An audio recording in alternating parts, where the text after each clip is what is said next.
So if you've been following me for any amount of time, you've heard me say before, the mortgage industry is completely backwards. They zig when they should zag, they zag when they should zig, and we're about to do it again.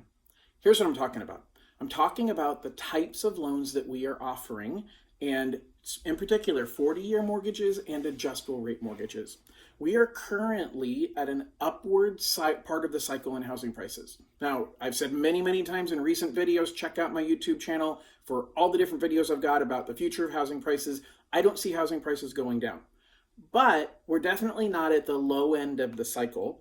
And now is not a time that we should get more aggressive in finding creative ways to help people afford to buy more homes. The problem is that we're an industry that is made to generate profits, just like most industries, and we're going to find a way to generate profits if they're not being generated at the level we need them to be. Our industry blew up over the last 2 years, 2020, 2021, historically low interest rates, and that caused us to bulk up our staff and to build a machine that could create more loans in a shorter amount of time.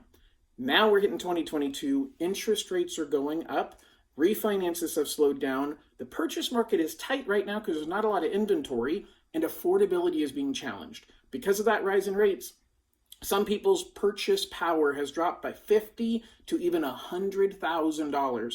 Think about that. 3 months ago, you might have been approved to buy a $700,000 home, and today that might only equal a $650,000 or a $600,000 home, depending upon your circumstances. And the mortgage industry says, we've got to feed the machine. How do we help somebody make the house more affordable? And they're finding more creative options. What is old is new again. I'm hearing more and more about 40-year mortgages. 40-year mortgage stretches you out 10 extra years and saves you that much off your monthly payment.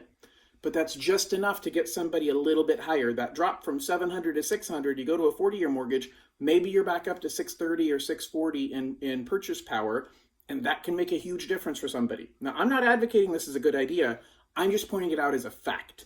The fact is the industry is going to start shifting towards creative ways to get people qualified, and that's going to include adjustable rate mortgages.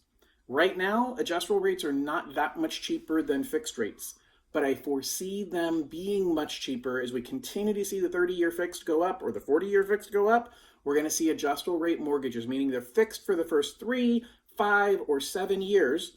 And and then they become adjustable after that. The thinking is you can refinance in 3 or 5 or 7 years, maybe, but this is exactly the challenge we ran into back in 2004, 2005, 2006, when everybody said, no problem, you can refinance in a couple of years and you'll be able to take advantage of lower rates and lower payments today. We better be careful about what we ask for because we're heading into another challenging cycle if we start giving a lot of people mortgages that the only way they can afford it is if they stretch out to a 40-year, go to an adjustable rate mortgage, or God forbid, we start doing interest-only loans at a high amount of percentage of the deals that we do. We're going to get into similar challenges. Let me know your thoughts and comments below. Please like and share and have an amazing day. Bye-bye.